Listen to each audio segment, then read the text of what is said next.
कल तक जो दिल्ली की रक्षा करती थी आज वही खतरे में है। हिमालय से भी पुरानी पहाड़ी अरावली आज पॉलिटिशियन और बिजनेसमैन के लालच का शिकार हो रही है। सुप्रीम कोर्ट के 100 मीटर से नीचे वाले पहाड़ को पहाड़ न मानने के कंट्रोवर्शियल डिसीजन से जनता भड़क चुकी है। लेकिन इसमें दिक्कत क्या है? अगर 100 मीटर से नीचे वाले पहाड़ को पहाड़ नहीं मानते तो इसमें हमें क्या समस्या है? दिक्कत है, रिपोर्ट के मुताबिक अरावली की 90% से ज्यादा पहाड़ियां 100 मीटर से कम है, जिससे माइनिंग और भू माफियाओं को खुली छूट मिल जाएगी और वो देखते ही देखते पूरे अरावली रेंजेस को गायब कर देंगे। तो क्या हुआ? अगर उन्हें ये सौंप भी देंगे तो इससे क्या फर्क पड़ता है? अरे भाई, बिल्डिंग बनानी है, डेवलपमेंट करना है तो रेत, मिट्टी और कंकड़ पत्थर प्लस लीड, कॉपर, जिंक वगैरह कहीं से तो लाना पड़ेगा। तो अरावली से ले लेंगे, क्या फर्क पड़ता है? फर्क पड़ता है। देखो, अरावली रेंज दुनिया की सबसे पुरानी पहाड़ियों में से एक है।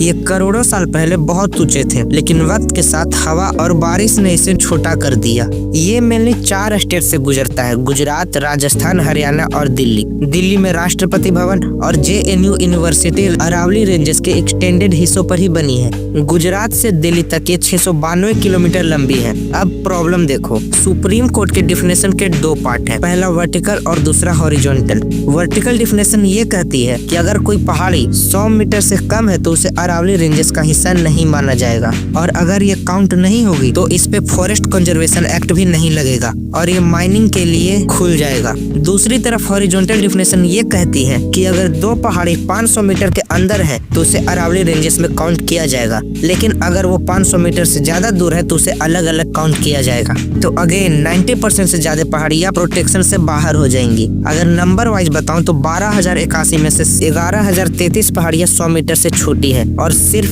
1,048 पहाड़ियां ही 100 मीटर से ऊंची है। अरावली रेंजेस के न होने से देश में बड़ा इकोलॉजिकल डिजास्टर हो जाएगा। सबसे पहले दिक्कत होगी थार डेजर्ट की। अरावली रेंजेस एक ग्रीन वॉल की तरह है, ये थार डेजर्ट को फैलने से रोकती है। अगर ये नहीं होगी तो थार डेजर्ट एक्सटेंड होकर दिल्ली और उसके आसपास के रीजन को डेजर्ट बना देगा, और डेजर्ट अपने आसपास की हवा को गर्म कर देते हैं, जिससे हरे भरे पेड़ भी सूख जाएंगे। दूसरा, वाटर प्रॉब्लम।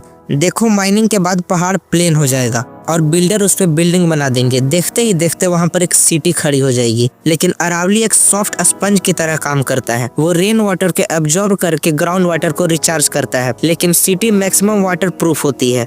बारिश के बाद वहाँ ग्राउंड वाटर रिचार्ज नहीं होगा और वहाँ सूखा के साथ साथ बाढ़ की भी समस्या उत्पन्न हो जाएगी।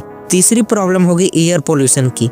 अरावली के पेड़ हवा को प्यूरिफाई कर आगे भेजते हैं, जो अगेन बिल्डिंग्स नहीं कर सकते, तो एयर पोल्यूशन और बढ़ जाएगा। इसी के साथ पेड़ कटने से आसपास के रीजन का टेम्परेचर 4 से 5 डिग्री सेल्सियस और बढ़ जाएगा। चौथी प्रॉब्लम होगी वाइल्ड लाइफ की।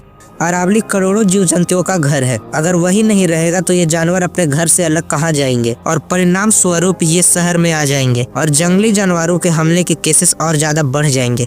लेकिन ये प्रॉब्लम सिर्फ हमें ही दिख रही है या सरकार को भी दिख रही है? आखिर क्या कारण था जिसकी वजह से कोर्ट को नए डिफिनेशन की जरूरत पड़ी? ये असल में नया इशू नहीं है। सालों से अरावली रेंजेस पर इलीगल माइनिंग का खतरा रहा है, यहाँ तक कि 2018 में 31 से ज्यादा पहाड़ियां इलीगल माइनिंग की वजह से गायब हो गई।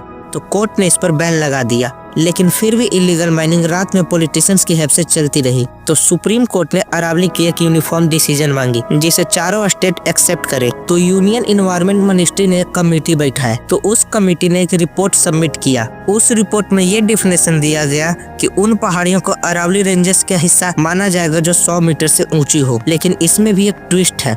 इस डिफिनेशन में ये कहा गया कि पहाड़ी की ऊंचाई उसके आसपास की जमीन से नापी जाएगी, न कि सी लेवल से।